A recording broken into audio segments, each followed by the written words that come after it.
Oh my God, guys. This is it. This is what post-workout looks like.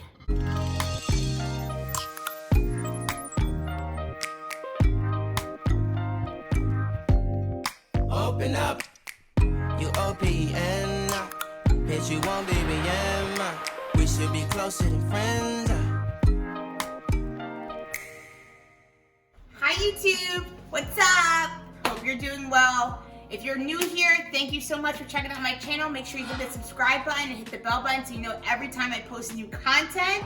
If you're a returning subscriber, thank you so much for coming back.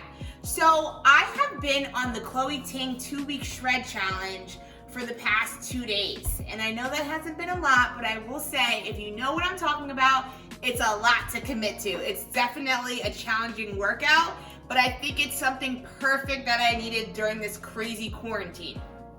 So I kind of wanted to show you guys what I would eat after such an intense HIIT workout like the one that she had. I just finished the workout literally 20 minutes ago. That's why I look like a piece of shit, but I appreciate you guys for staring at this. I have some cauliflower in my refrigerator, so I'm gonna do a roasted cauliflower and a roasted salmon. I'll walk you guys through each step that I'm gonna do, and then, you know, maybe you wanna try it out yourself. It's definitely gonna be a low-calorie meal. I don't have the exact nutrition facts, obviously, but I'm gonna do some wild-caught salmon and some cauliflower.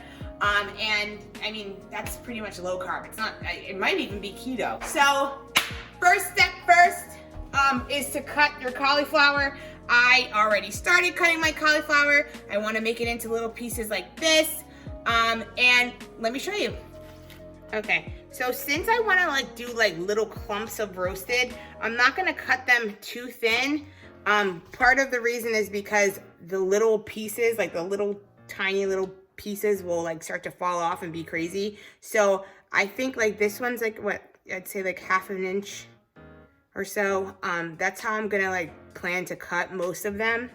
If I was more organized, I would have cut it a little bit nicer, but I'm kind of just trying to like get food in my system because I am hungry. But yeah, kind of like this. But see, that's a little bit prettier.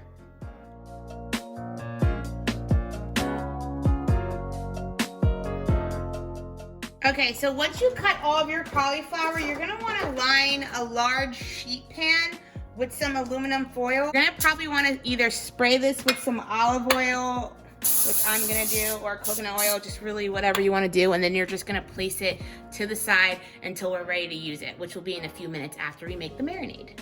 So the next thing that you're gonna wanna grab is some garlic. I'm gonna be using 4 cloves, and then a shallot if you have one. If you don't, it's completely okay. I just have extra shallots and I'm like, well, what the hell? Might as well just use it.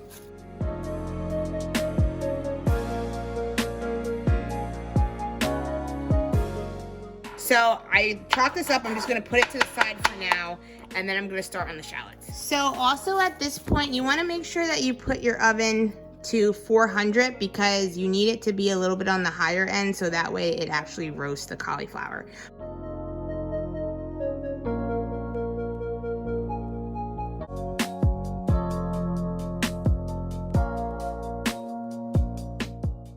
So both of those are done, and now I'm gonna show you what I'm gonna do next. So we're gonna go on to the most important step, arguably. You're gonna wanna have a big enough bowl so you can empty your cauliflower into it. And the reason why you want a big bowl is because we wanna be able to marinate your cauliflower evenly. All right, so I'm gonna make my marinade for the cauliflower now. So you're gonna wanna get a bowl. I'm gonna add 1/2 cup of oil. And you might be saying, why are you adding that much oil? The reason why I'm adding that much oil is because I have a lot of cauliflower. But like, let's say if you got like a smaller, and I'm actually not gonna fill it completely up. Let's say you got like a smaller head of cauliflower, then it would be okay for you to not use that much oil. You can use usually like 2 to 4 tablespoons, but because I have like a lot of cauliflower to cover, I'm using that much oil. I'm gonna take my garlic and my shallots that I cut up earlier, And I'm just gonna sweep them right into the oil. I'm gonna add salt. So I like to put the salt in my hand. Ooh. Gosh. I like to put the salt in my hand first and measure it that way. And that's exactly why. Because like you don't want to put too much salt in there. So that should be enough. All right, as for pepper, you know, I don't really care about pepper. Pepper doesn't cause hypertension, so do whatever you want. Now, there's a few different ways that I can go with this. I could either put some smoked paprika in here. I mean, have fun with it. Do whatever you want. I love smoked paprika, so I'm probably gonna add some just because I feel like it gives a nice little taste. And then I'm also gonna add some garlic powder. Yeah, I know, it has garlic in it already. But sometimes like garlic powder and mixing chopped garlic in there just gives it an additional nice little flavor. So I'm just gonna kind of mix that around. Now, you may be asking, why don't you just use a spoon? You're right, I should. But instead, I don't want to use a spoon. I'm gonna use this. I'm just gonna kind of mix this around. And I am by no means a chef or anything like that. I just like to cook. I enjoy cooking. So this is what I'm doing right now. Okay, so we're done with the marinade. Again, I put smoked paprika in there. I have my little olive oil in there. I have my garlic. I have my salt and pepper, my shallots. And now I'm gonna show you whatever part it is, part 3, I guess, of spreading it onto the cauliflower. All right, so here's the fun part. I'm gonna literally dump the marinade that I made all over the cauliflower. And now there's a few different ways that you can do this. You can use your hands to mix it around if you want. So that way everything's marinated nicely. Or you can use a spoon. I'm probably just gonna use a spoon just because I really don't like things on my hands. And you just wanna make sure that everything in your bowl is covered. Everything. Everything in the bowl needs to be covered or it's not gonna taste good. I'm gonna tell you that right now.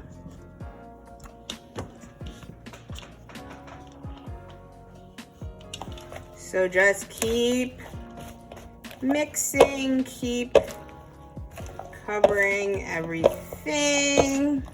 And you guys saw me with this earlier. Like typically, like if I was making actual like cauliflower steaks, I would use this marinade thing and I would like paint it on. And honestly, I was going to do that with each of these today, but then I realized that my blood sugar is probably getting low and that I probably need to hurry up and eat. So I'm not gonna do the most like I would normally do. I'm just gonna hurry up and get this in the pan so that way I can eat and recover from my crazy workout.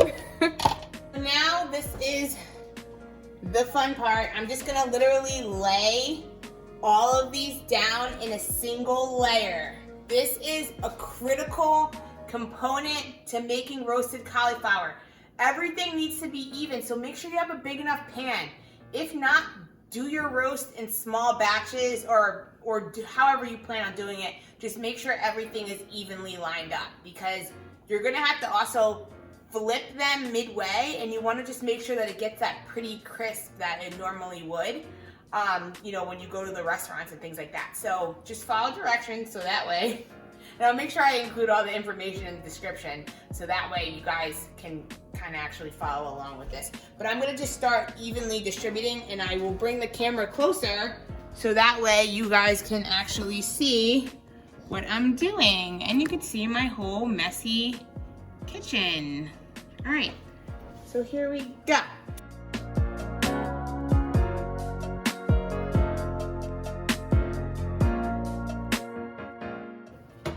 Alright, I'm getting a little lazy, so I'm just gonna like dump this on here.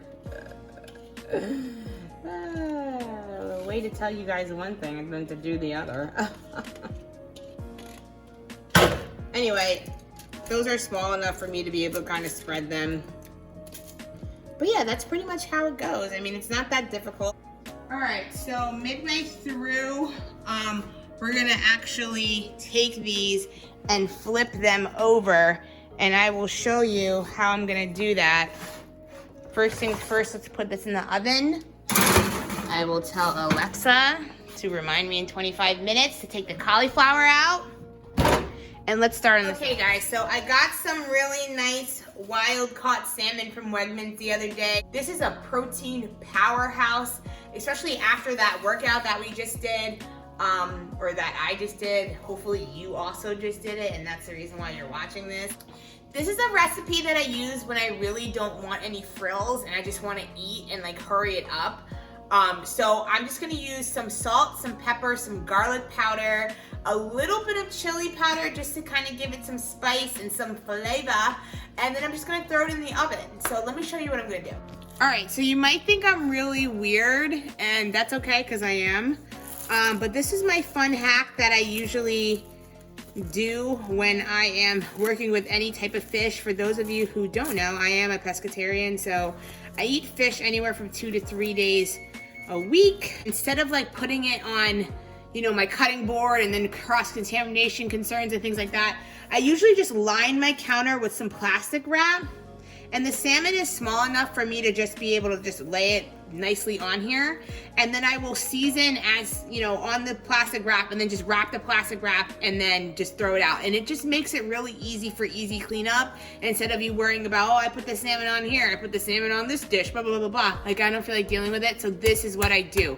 Another thing that I hate is like actually touching the fish. I don't know why. I just don't like getting things on my hands. So I have a pair of gloves that I usually use when I'm like dealing with seafood. That's just how I am. Sorry, not sorry.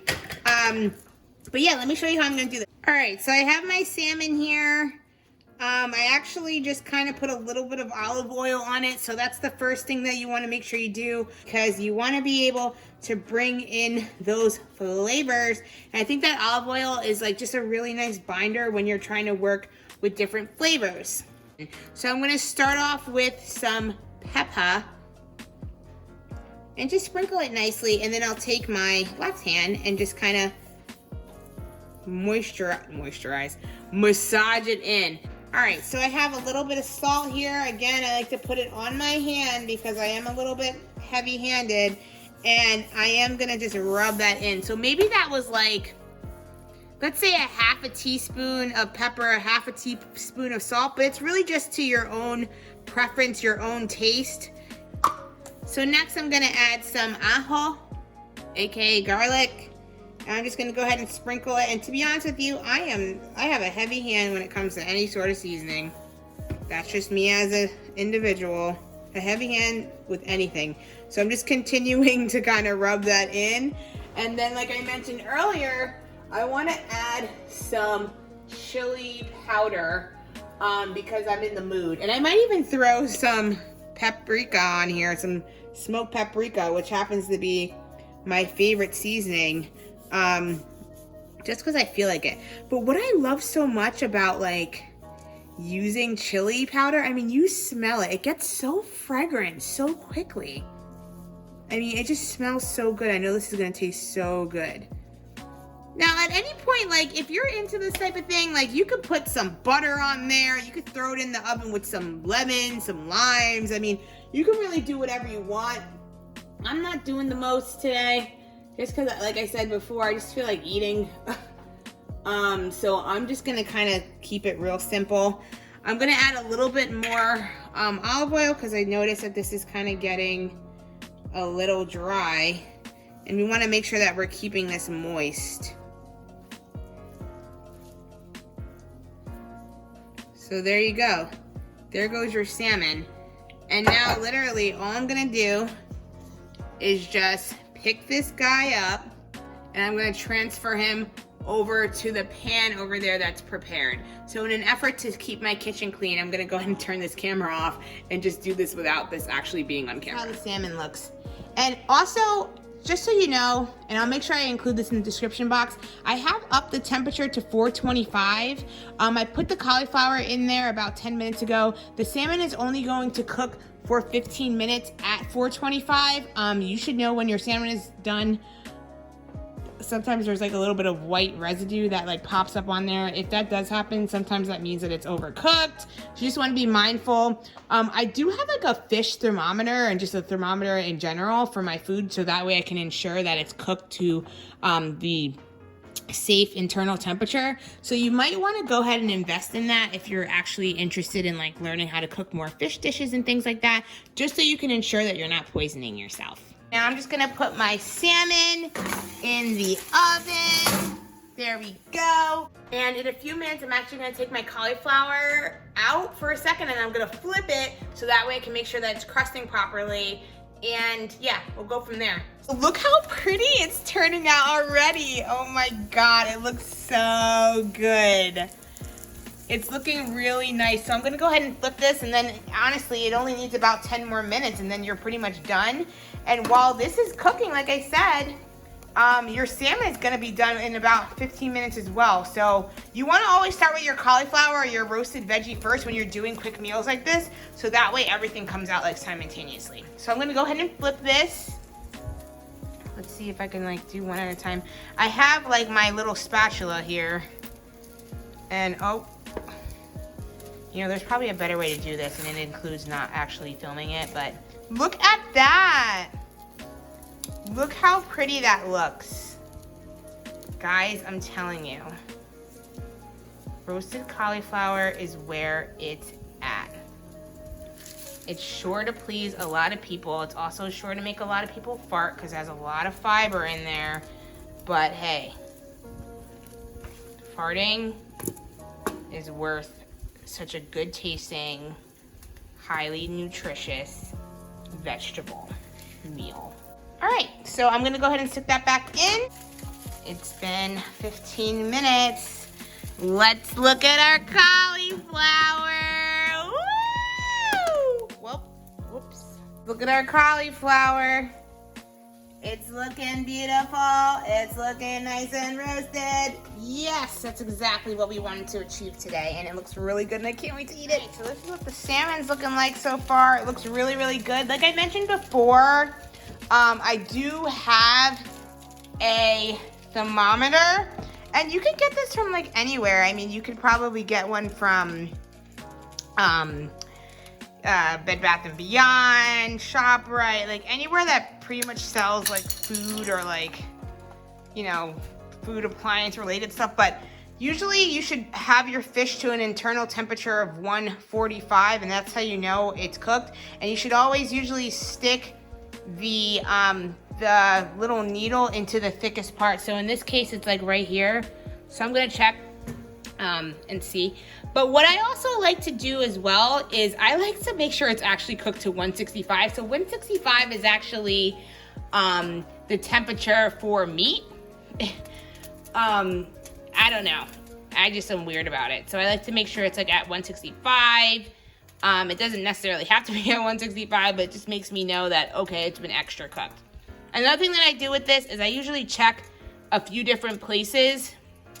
For sake of time, I'm just gonna like hurry this up, but like, look, right now it's saying that the internal temperature is about 161, which like I mentioned before, fish is usually 145, so we're in a good place. So what I like to do as well is like stick it in another section just to ensure that we are cooked. Okay, there we go. We exceeded 145. All right, so this side is like 165 already. All right, so we're gonna take this out and I'm gonna show you what I'm gonna do now. So that's how it's looking, and it looks kind of dark like that because of the chili powder. Remember, we put some chili powder on there. It smells so freaking good. And then we have, of course, our roasted cauliflower that's looking deliciously roasted. So there we go. There's your dinner. I'm going to show you how I'm going to plate the items. So I could argue and say that the plating is the most important part of the dinner. Of course, it needs to taste good, but I think that it needs to be aesthetically pleasing. And if it's not, what's the point of eating it? So I'm going to show you guys how I like to plate things. If I do get frustrated, I might just throw it on the plate, who knows? But I think I'm just gonna pair my roasted cauliflower and my salmon with like a nice little salad on the side. Nothing too fancy, just to get it on the plate and just hurry up so I can start eating. I had to try the cauliflower. It just looked too good not to try. Look at this. Oh my God. I'm obsessed with cauliflower. It's such an easy thing to make. And crispy cauliflower, you can put this in tacos now. Like, you could just do a number of things with roasted cauliflower. It's just so easy to do.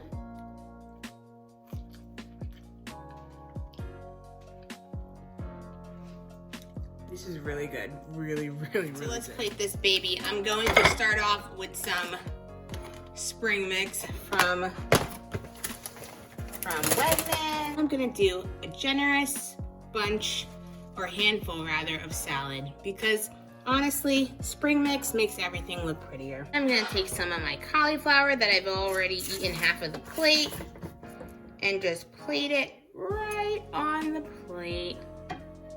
Doesn't it look beautiful?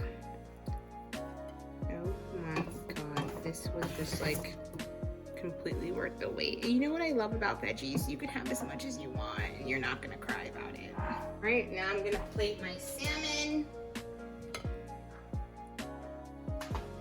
This smells really good. Fun fact, you know salmon is done, or fish in general, when it starts to flake. That's what you're looking for. All right, guys.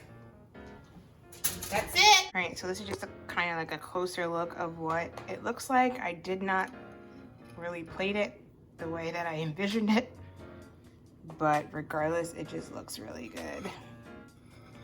Perfect, easy meal, 25 minutes. 25 minutes, not that long at all. Roasted chili salmon with some cauliflower, some roasted cauliflower. It's just such a quick meal. It's so healthy. It's so filling. It's just amazing. So this is my post Chloe Ting challenge meal. I am interested in seeing what your meal is for your post Chloe Ting challenge. What are you guys cooking? What are you eating? All right, well, happy eating. Thanks again for hanging out with me.